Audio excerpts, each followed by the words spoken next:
नमस्कार, झमाझम क्रिकेट की टनाटन खबरों के साथ मैं हूं राजीव मिश्रा।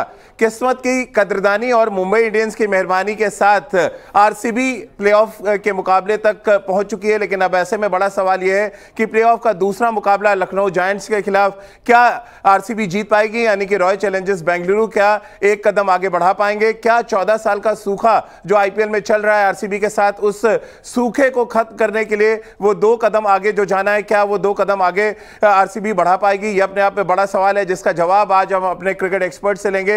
विराट कोहली के कोच राजकुमार शर्मा जी हमारे साथ हैं, सबा करीम हमारे साथ हैं, और इनसे आज हम ये जानेंगे कि आरसीबी जो विराट कोहली के शानदार फॉर्म के साथ प्लेऑफ में पहुंच चुकी है, जिस तरह से फाफ डु प्लेसिस अच्छी बल्लेबाजी कर रहे हैं और साथ ही जिस तरह से उनके डोमेस्टिक क्रिकेटर्स ने अभी तक योगदान दिया, क्या इन सब के साथ आरसीबी लखनऊ सुपर जायंट्स को कड़ी टक्कर दे पाएगी? क्योंकि लखनऊ उन टीमों में से एक है जिनके पास बेहतरीन ऑलराउंडर्स हैं, शानदार ओपनर है, और ऐसे में क्या आरसीबी के गेंदबाजों का बड़ा टेस्ट होने वाला है कोलकाता के ईडन गार्डन में? इन सभी मुद्दों पर आगे बातचीत करेंगे हमारे साथ, क्योंकि हम जैसा कि अपने पैनल से आपको इंट्रोड्यूस करा चुके हैं, अब सवाल उनसे लेना शुरू कर देते हैं और साथ ही बात गुजरात टाइटंस के शानदार जीत की भी करेंगे, जो अपना प्लेऑफ का पहला मुकाबला जीत के सीधे फाइनल में पहुंच चुकी है। सबा भाई, पहला सवाल तो यही ज़हन में आता है कि किस्मत कनेक्शन और मुंबई के परफेक्शन के साथ आरसीबी प्लेऑफ में तो पहुंच गई, लखनऊ के साथ अब मुकाबला है।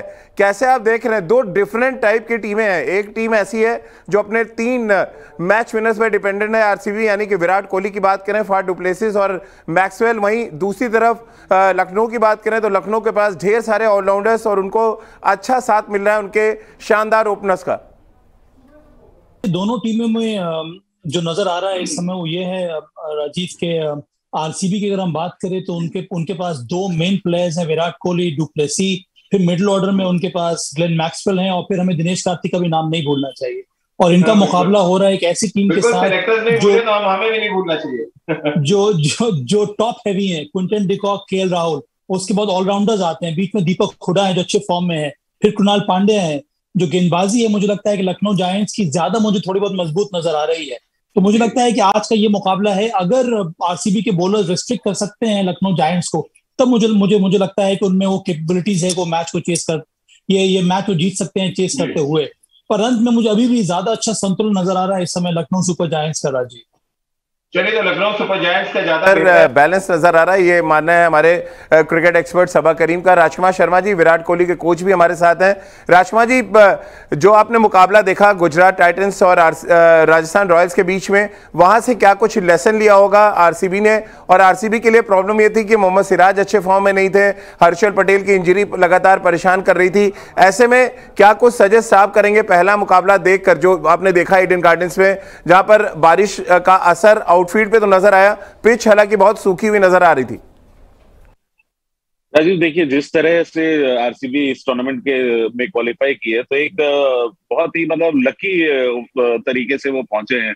दूसरी टीम पे डिपेंडेंट थे और बहुत कीन थे कि मुंबई जीते, और मुंबई ने सरप्राइज किया दिल्ली को हराकर। और जो जज्बा था, अगर आपने वो वीडियो देखा हो, जिस जज्बे के साथ आरसीबी की टीम वो मैच देख रही थी और जो फिर सेलिब्रेशन उनका हुआ है, तो उससे दिखाई दे रहा है कि बहुत ज्यादा वो एक्साइटेड है, बहुत ज्यादा पम्प्ड अप है ये इस बार अच्छा करने के लिए आईपीएल में। और वही अगर मोमेंटम वो आगे जारी रखते हैं, तो मुझे लगता है कि जिस तरह की उनकी बल्लेबाजी है, तो वो एक बड़ा स्कोर भी चेज कर सकते हैं और एक बड़ा स्कोर सेट भी कर सकते हैं लखनऊ के लिए। तो एक अच्छा मुकाबला होगा। लखनऊ एक अच्छी टीम है, स्ट्रांग टीम है, लेकिन एक बहुत ही अनप्रेडिक्टेबल आरसीबी है जो कि 200 रन बनाकर मैच जीत भी सकती है और बहुत जल्दी भी आउट हो सकती है। तो मुझे लगता है कि कड़ा मुकाबला है, लेकिन मुझे पूरी आशा है कि जिस तरह क्वालिफाई किया आरसीबी ने, तो वो जरूर उसको कैपिटलाइज करना चाहेगी और यहाँ पर ये मैच उनके फेवर में जाएगा। कोहली के शानदार फॉर्म की आगे बातचीत करने से पहले सबा भाई, एक सवाल आपसे लेना चाहूंगा। तमाम जो क्रिकेट फैंस हैं जो ये शो देख रहे हैं वो जानना चाहते हैं, क्योंकि आप कोलकाता में बहुत क्रिकेट आपने खेली है, ईडन गार्डन की पिच को आप बहुत बेहतर तरीके से समझते हैं। पहले मैच में क्या कुछ ऐसी गलतियां की राजस्थान रॉयल्स ने जो आपको लग रहा है आरसीबी या लखनऊ को आप अगर किसी को सजेस्ट करना चाहें तो क्या होगा? और दोनों टीमों को का बैलेंस देखते हुए आप और ईडन गार्डन की परिस्थितियों को देखते हुए कौन सी टीम ज्यादा बेहतर लग रही है आपको? कि कल के मैच मुझे लगा कि संजू सैमसन से जो एक दो गलतियां हुई थी उसी वजह से राजस्थान रॉयल्स इस समय फाइनल में पहुंच नहीं पाए। एक तो पता नहीं किस कारण से उन्होंने प्रसिद्ध कृष्णा से अंतिम ओवर कराया, उसके बाद 19th ओवर उन्होंने अवध मैकॉय से कराया। आपके पास जो मेन विकेट टेकिंग बॉलर है, सबसे ज्यादा अनुभवी बॉलर अगर आपके पास ट्रेंट बोल्ट है जो कि विकेट टेकिंग बॉलर है और डेथ ओवर में अच्छी गेंदबाजी करता है, तो उससे आपने क्यों नहीं करवाया? तो इन सब खामियों की वजह से ही मुझे लगता है कि राजस्थान रॉयल्स समय क्वालिफाई नहीं कर पाए फाइनल्स के लिए। तो इन सब चीजों को ध्यान देना होगा। ईडन गार्डन्स का जो विकेट है सेकंड हाफ में और ज्यादा स्मूथ हो जाता है, बल्लेबाजी के लिए बहुत ज्यादा उचित रहता है। तो वहां पर बहुत जरूरी है कि आप अर्ली विकेट्स लें, तभी आप दबाव बना पाएंगे। गुजरात टाइटंस को अगर आप देखेंगे तो उनकी साझेदारी काफी अच्छी हुई टॉप ऑर्डर में भी और उसके बाद डेविड मिलर और हार्दिक पांड्या के बीच में। तो आवश्यक यही है, जो टीम डिफेंड कर रही है टोटल सेकंड हाफ में, उसके लिए बहुत जरूरी है कि वो रेगुलर इंटरवल्स पर विकेट ले।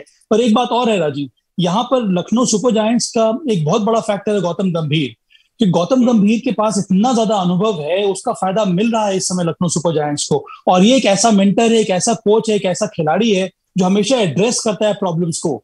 उसको जो लगता है जो गलत हुआ है, चाहे वो केएल राहुल हो, चाहे वो कोई बड़े से बड़ा खिलाड़ी क्यों ना हो, उसको सामने जाकर ये कहना है कि आपने जो काम किया है वो गलत है, आपका निर्णय गलत था, ये बहुत बड़ी बात होती है।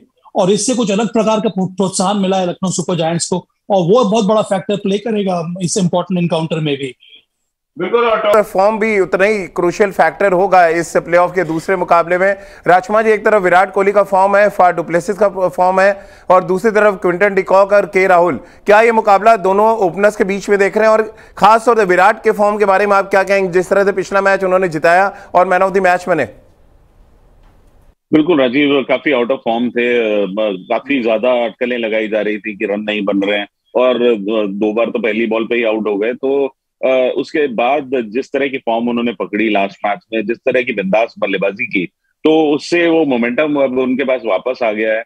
और आपने बिल्कुल ठीक कहा कि ये जो ओपनर्स की लड़ाई है ये बहुत इंपॉर्टेंट है, क्योंकि दोनों ही टीमों के लिए उनके ओपनर्स बहुत इंपॉर्टेंट है। केएल राहुल, क्विंटन डिकॉक एक जबरदस्त जोड़ी है जो कि शानदार प्रदर्शन करती आ रही है लखनऊ के लिए। वहीं पर आरसीबी काफी हद तक अपने इन दोनों ओपनर्स पर डिपेंडेंट है। अगर विराट कोहली और फाफ डिलीवर करते हैं तो एक बहुत अच्छा स्टार्ट वो दे सकते हैं अपनी टीम को, जहां से उनके यंगस्टर्स, जो इंडियन यंगस्टर्स हैं, वो कैपिटलाइज करते हैं, और मैक्सवेल हैं बाद में। वहीं सेम चीज क्विंटन डिकॉक और केएल राहुल के साथ है कि अगर ये पार्टनरशिप अच्छा करती है तो उनका जो ऑलराउंडर वाले स्लॉट है वो उसको कैपिटलाइज कर सकते हैं। तो बहुत इंपॉर्टेंट होगा कि ये ओपनर्स ये देखना इंपॉर्टेंट होगा कि कौन ज्यादा अच्छी परफॉर्म करता है दोनों ओपनिंग जोड़ियों में से।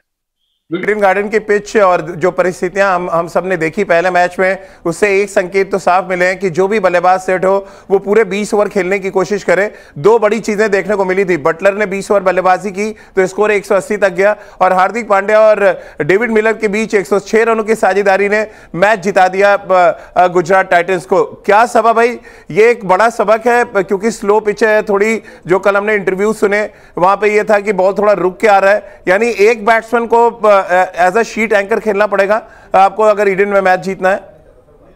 देखिए राजी, वो तब पॉसिबल है अगर वो जो खिलाड़ी शीट एंकर का रोल अदा कर रहा है वो एक पावर हिटर भी है कि नहीं, जो कि जॉस बटलर है। इसीलिए उन्होंने इंतजार किया, उन्होंने अपने आप को बैक किया कि अंतिम के 3 या 4 ओवर में मुझे वो लय मिल जाएगा, फिर मुझे और ज्यादा आसानी होगी पावर हिट्स लगाने में, जो कि हमें देखने को मिला। कई सारे बहुत कम बल्लेबाज हैं जो इस तरह के गेज को शिफ्ट कर सकते हैं। कई जो बल्लेबाज हैं उतावला हो जाते हैं अगर उनको स्ट्राइक रेट अच्छा नहीं मिलता है, अगर वो बड़े शॉट्स नहीं लगा सकते हैं, उसी जल्दबाजी में वो गलत शॉट खेल लेते हैं। तो मुझे लगता है कि बहुत ही सावधानी के साथ, मुझे लग रहा है ईडन का विकेट ऐसा है, विशेषकर जब आप पहले बल्लेबाजी कर रहे हैं, कि कई बार आपको सिचुएशन के मुताबिक, विकेट के मुताबिक बल्लेबाजी करनी होती है। तो इन सब चीजों को ध्यान देना होगा दोनों ही तरफ से, दोनों ही ओपनिंग जोड़ियों को। उसके साथ साथ लखनऊ सुपर जायंट्स के पास 2 बहुत ही इंपॉर्टेंट डोमेस्टिक पेस बॉलर्स हैं। मोहसिन खान ने बहुत ज्यादा प्रभावित किया है, और आवेश खान ने जिस तरह का फॉर्म उन्होंने पिछले सीजन दिखाया था उसी को इस साल भी आगे बढ़ाया है। तो बहुत ही शानदार ये मुकाबला होने वाला है। एक तरफ आपके पास 2 यंग सीमर्स हैं, और उसके दूसरी तरफ आपके पास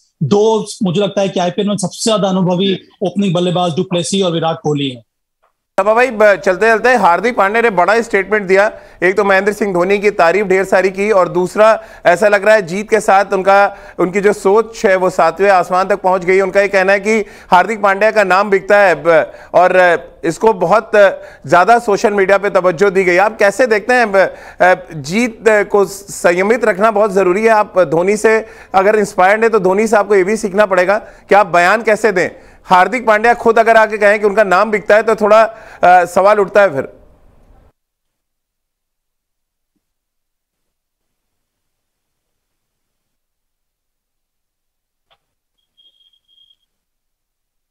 आवाज मिल रही है सभा भाई? हाँ, अच्छा, मुझे लगा ये सवाल आप राजकुमार शर्मा से पूछ रहे हैं, क्योंकि मुझे नाम आपका बिक रहा है आजकल। तो ये सभा भाई, ये जी मुझे लगा कि इस साल उन्होंने बहुत ही शानदार तरीके से अपने आप को कंडक्ट किया है। कप्तानी में भी जिस तरह के प्रेस स्टेटमेंट उन्होंने दिए, सबसे पहले उन्होंने टीम को आगे रखा, जिस तरह की उन्होंने बल्लेबाजी की है, जिस तरह की गेंदबाजी रही है, जिस तरह से उन्होंने कप्तानी की है, जिस तरह से उन्होंने खिलाड़ी को मोटिवेट किया है। अब पता नहीं अचानक इस प्रकार का बयान देने की क्या आवश्यकता थी। अब कई बार ये भी होता है राजीव, के जो आपकी जो आईपीएल की जो सोशल मीडिया टीम है वो भी ये चाहती है कि आपके जो सबसे बड़ा खिलाड़ी है उसको आप आगे रखें, और इस वजह से इस तरह के बयान कई बार आपको देखने को मिल जाते हैं। पर हार्दिक पांड्या के साथ आपको याद है कुछ साल पहले एक घटना घटी थी, उससे उन्होंने बहुत कुछ सीखा है। तो इस बार तो मुझे लगा कि बहुत ही मेच्योर हार्दिक पांड्या हमें देखने को मिला है, मैदान के अंदर भी और मैदान के बाहर भी। बल्लेबाजी कमाल रही है राजकुमार, जिसमें कोई शक नहीं, लेकिन इस बयान को लेकर ऐसा बयान तो ना कभी विराट ने दिया, ना कभी सचिन तेंदुलकर ने दिया, ना कभी महेंद्र सिंह धोनी ने दिया। फिर हार्दिक पांड्या के इस बयान के पीछे लॉजिक क्या दिख रहा है कि हार्दिक का नाम बिकता है? देखिए, बहुत एक्साइटेड होंगे शायद वो मैच जीतने के बाद, और फाइनल में पहुंचे, पहली बार कप्तानी कर रहे हैं, तो कई बार एक्साइटमेंट में आप बोलना कुछ चाहते हैं और बोल कुछ जाते हैं। तो मुझे लगता है कि शायद ऐसा ही हार्दिक के साथ भी हुआ होगा, क्योंकि बहुत खुश थे कि मैच जीता है, फाइनल में पहुंचे हैं, पहली बार कप्तानी कर रहे हैं और एक नई टीम की कप्तानी करके लीडिंग फ्रॉम द फ्रंट। तो वही शायद खुशी में उनसे ये शब्द निकल गए होंगे, और नाम तो उनका बिक रहा है, इसमें कोई डाउट नहीं है। हम सबको भी कोई डाउट नहीं है। लेकिन राजकुमार जी, चलते चलते विराट कोहली के 4 शतकों का रिकॉर्ड क्या एक सीजन में अब टूट सकता है? 2 मौके हैं जॉस बटलर के पास। बटलर बिल्कुल, मुझे तो लग रहा था कि कल ही वो बराबरी कर लेंगे जिस तरह की बल्लेबाजी कर रहे थे, और मैं चाह रहा था कि वो जिस तरह वो बल्लेबाजी कर रहे हैं वो बनाए चौथा 100, लेकिन अनफॉर्चुनेटली वो आउट हुए। लेकिन जिस तरह की फॉर्म में वो हैं, वो जरूर चौथा शतक बना सकते हैं। बहुत बहुत शुक्रिया आपका राजकुमार सर। सभा भाई, आपका भी बहुत बहुत शुक्रिया हमारे साथ जुड़ने के लिए। तो आज बड़ा मुकाबला विराट के लिए, बड़ा मुकाबला आरसीबी के लिए, और उतना ही बड़ा मुकाबला लखनऊ सुपर जायंट्स के लिए, क्योंकि पहली बार वो आईपीएल में खेल रहे हैं और पहले ही सीजन में वो प्लेऑफ में पहुंच चुके हैं और 2 कदम दूर हैं वो फाइनल जीतने से, यानी कि फाइनल तक क्वालिफाई करने से। वहीं दूसरी तरफ आरसीबी की बात करें, 2 कदम वो भी आगे बढ़ना चाहेंगे, क्योंकि 14 साल का सूखा लगातार विराट कोहली और आरसीबी के साथ चला रहा है, जो शायद इस सीजन में वो और उनकी टीम खत्म करना चाहेगी। तो चलिए, हमारे इस खास पेशकश में फिलहाल इतना ही।